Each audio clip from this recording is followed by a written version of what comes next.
Hey everybody, it's Burke here. I'm going to try to get this in quick because, I look at my analytics and you people, my viewership drops the longer I talk. So I get it. But, 3 minutes? Anyway, so I'm going to try to keep this quick. This is installment 2 related to the Ask Me Anything about the school budget work that I'm doing with SBHS students. So, real quick, if you haven't watched episode 1, please watch episode 1. Because I'm going to build on that a little bit today. If you remember during episode 1, I talked about how we're on to our third vote and how in the balance of this vote are going to be a number of different programs. A lot of people are asking me about what's already been cut, and I have a little bit of information about that towards the end, but for right now, the other questions that I'm seeing most predominantly are related to, are we going to have German? Are we going to have Japanese? Are AP classes at risk? And so what we don't know yet is what is the amount of money that is going to be up for a vote in the third vote. And within that amount of money, I should know exactly what programs are included and what programs are not. So that is still in the decision point. And if you want more information on that, or if you want to even engage relative to that discussion, there's actually a school board meeting tonight.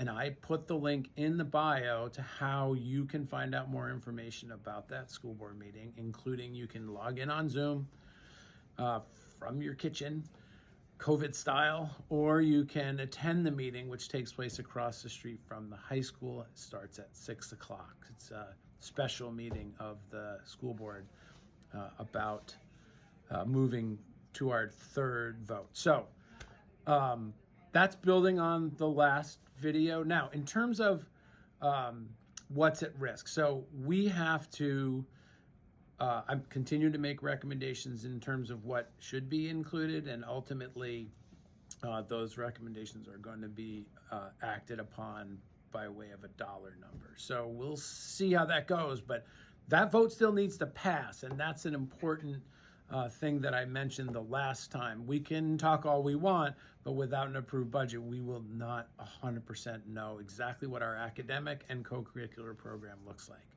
So now I want to talk a little bit, just give you an example of some of the potential kind of downstream impacts of not having secured the staffing level or funding that we're hoping to have in order to have our full program. So it's not just about like, will we have AP Bio or will we have advanced art. Sometimes it's about how much of those things we will have. And I have a real life example of how that can impact students' voice and choice within the school. So for example, we received well over 150 requests for personal finance, which is a class that's highly popular. A lot of students want that content, they'd like that knowledge. And so over 150 requests. We also reduce the number of social studies teachers we have for next year. We already know this reduction's already happened. We reduced that number by a full teacher. And so I don't have enough social studies teachers right now to meet 150 requests for that. So unless you're a senior, you're not going to get that class. And so that's already happened. That's already in play. And then next year, I'll have those 100 juniors this year who already wanted it, rising juniors. And we'll start with them, obviously, and then we'll hope we have the staffing level to meet all of the requests. So that's already happened in personal finance.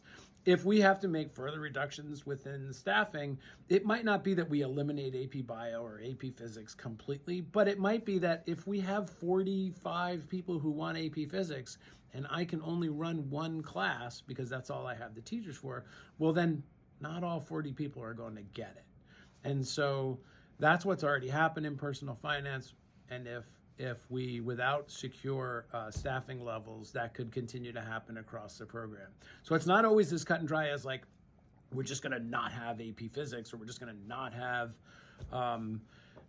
advanced art. It's more that we're going to maybe have less of it, which means it'll be more of a premium to get into. And then it's harder to schedule students into it, and more students will not get the courses that they want or need to pursue their next step. So that's 5 minutes. I don't know, my analytics might not be so good, but hopefully you're still watching. And if you're interested, you can certainly attend the school board meeting tonight. That's today is April 17th, and that meeting, information about that meeting is linked in the bio piece.